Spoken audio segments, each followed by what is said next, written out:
With over 1,000 monsters to choose from in D&D, it can be hard to know which ones to use, and even harder to know how to play them. What weapons do they favor? What tactics would they use? How do they interact with other types of monsters? These are all questions that can come up to DMs that are looking to make their combats more enticing for their players. It's certainly one that I struggled with. That's why I'm back today with another monster breakdown for D&D.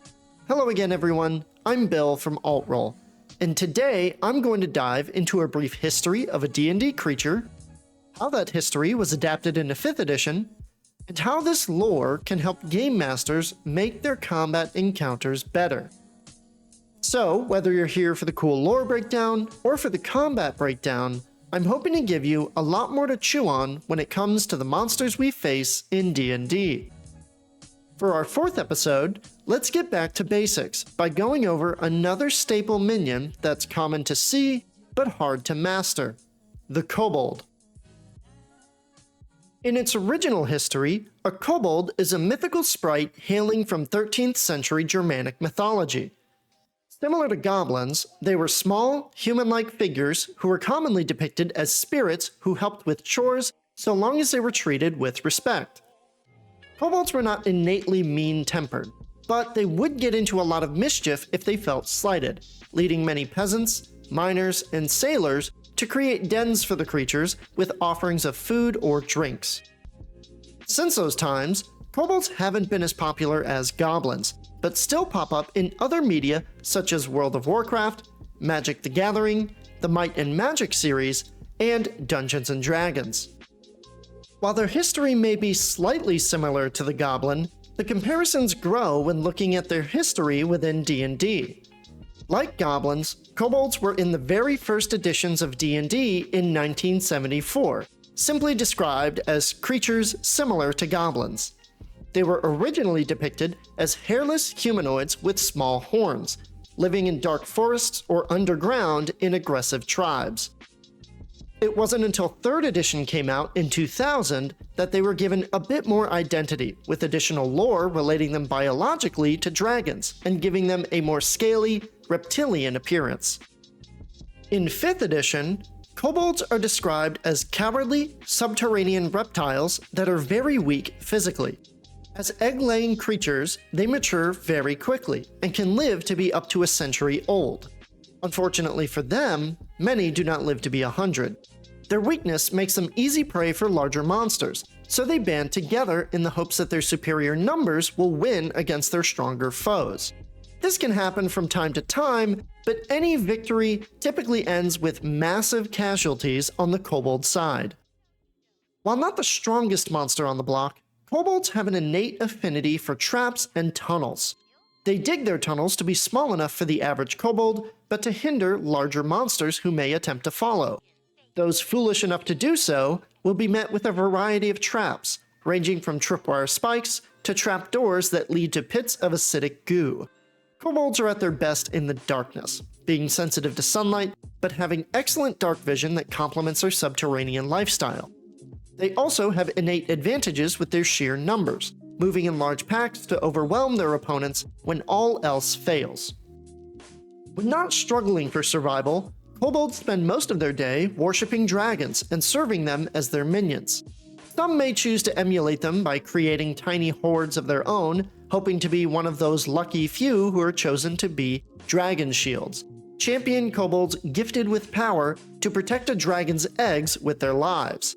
Other types of kobolds include scale sorcerers, which are gifted with magic and serve as a main advisor to a dragon, winged kobolds, which like to drop rocks from above onto their foes, and kobold inventors, who use improvised weapons to gain advantages in combat.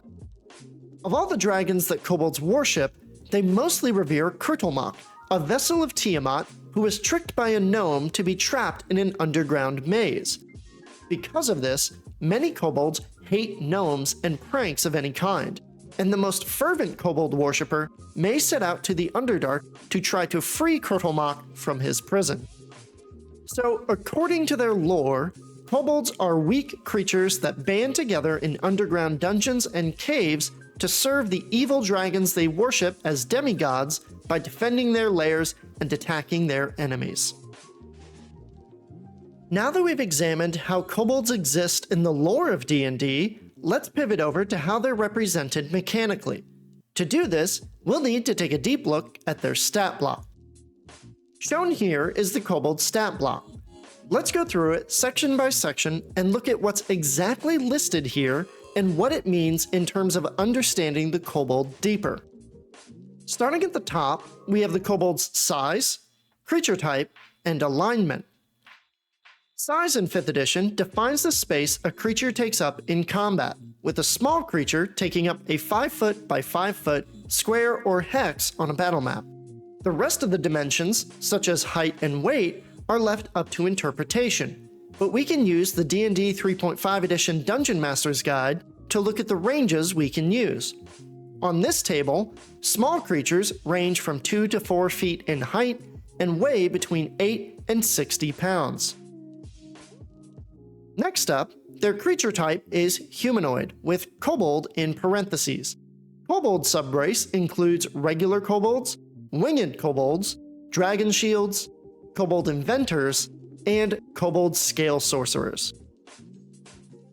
After creature type, alignment broadly describes a creature's general outlook on the world and combines their moral beliefs with their attitudes towards society and order.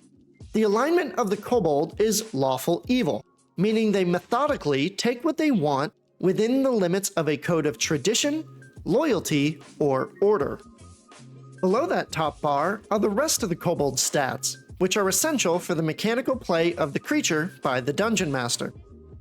Kobolds have an armor class of 12, 2d6 minus 2 hit points, or 5 on average, and a movement speed of 30 feet.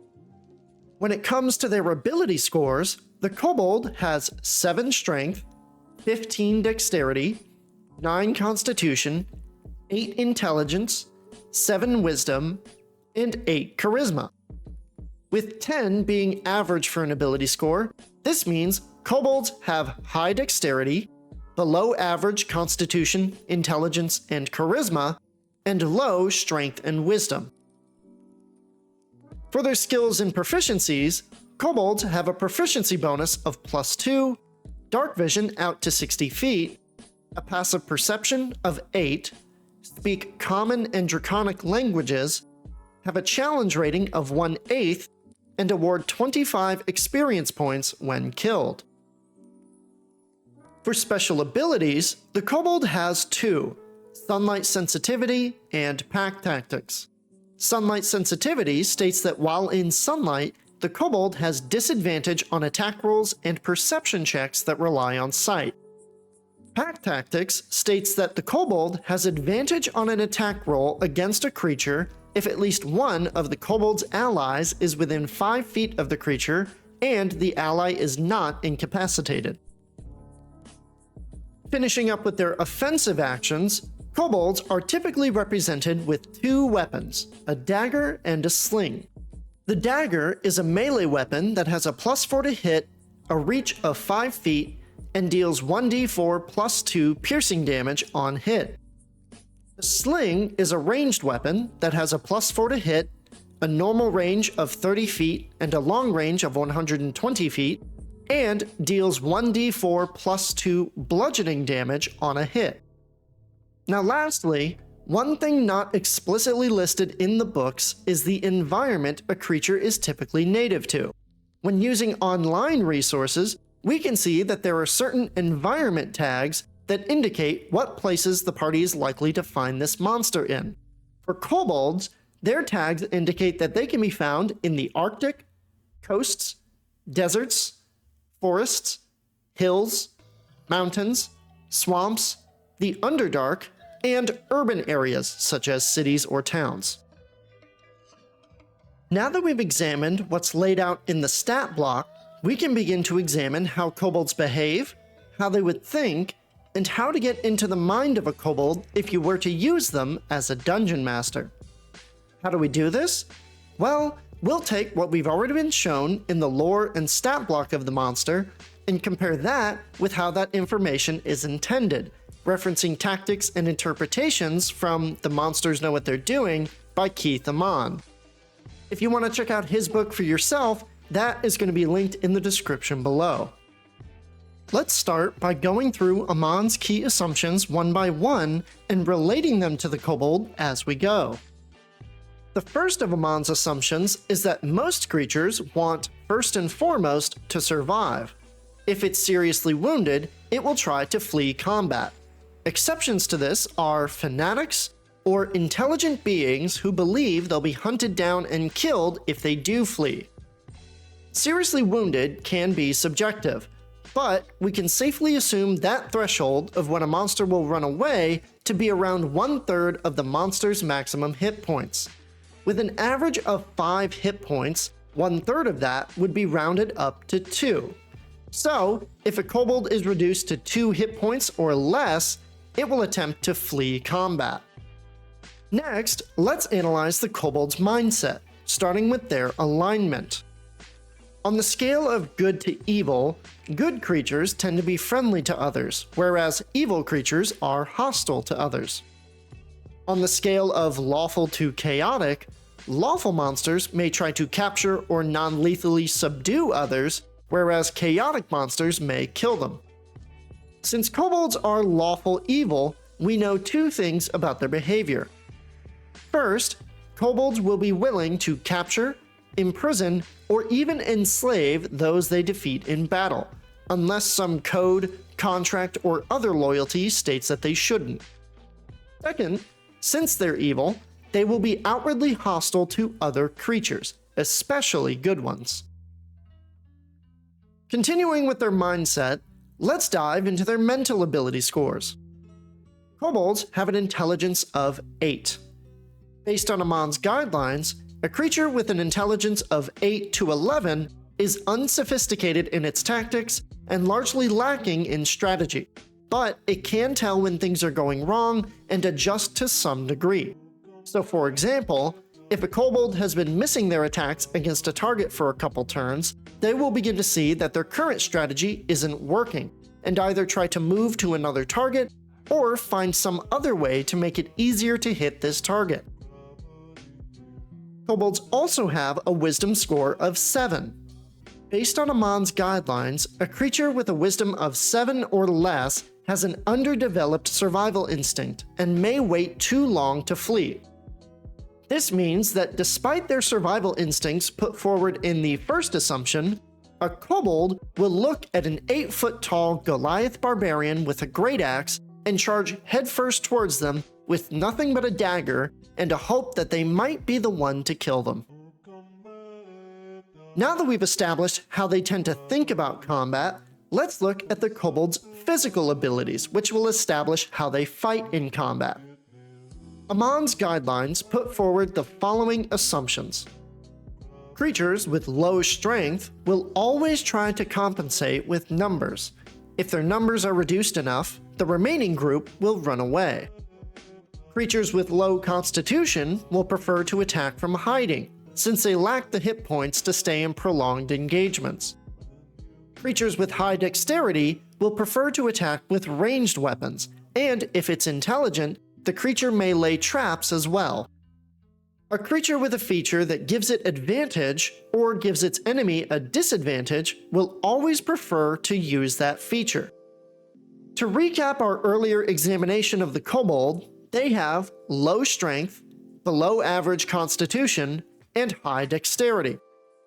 Comparing this analysis to Amon's assumptions, we can presume that kobolds will try to attack with superior numbers from range, using traps and pack tactics to give themselves an advantage while fighting to the bitter end.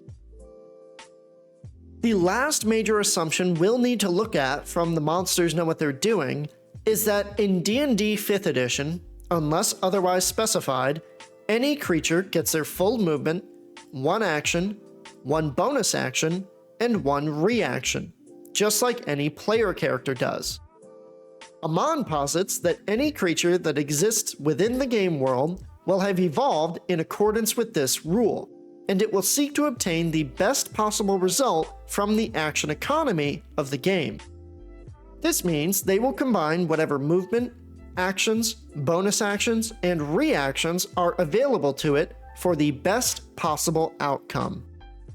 Kobolds don't innately get any bonus action abilities, but knowing what we know about their sunlight sensitivity and pack tactics, we can presume that they would try to avoid fighting in the sunlight to maximize the effect of their attack actions, and use greater numbers to get advantage from pack tactics to either even the odds or tip the battle in their favor. So with all these assumptions laid out, what do we now know about how to use kobolds? Well, first, kobolds swarm their enemies in darkness, using overwhelming force to try and defeat opponents while they still outnumber them. They will use tunnels to maneuver around the battlefield and lure enemies into traps to leave them vulnerable to volleys of sling stones and pointy daggers.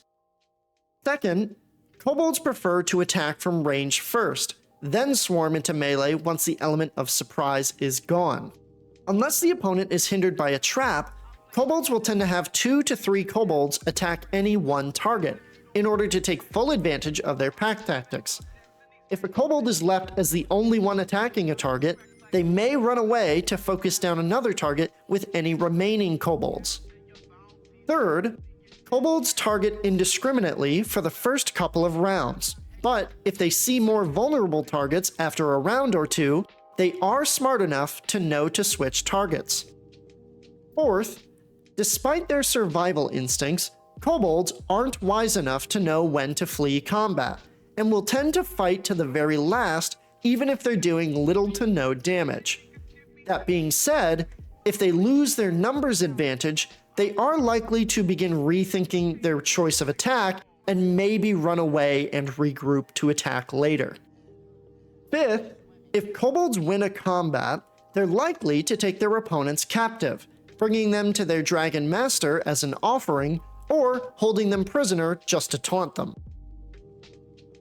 Now, as with any monster, these behaviors assume that the kobolds are leading themselves, but they may be under the direction of a dragon or other big bad evil guy. If being commanded by another creature, kobolds may deviate from what they want to do, out of fear or reverence of their commander. And with that final point, we come to the end here for the kobold.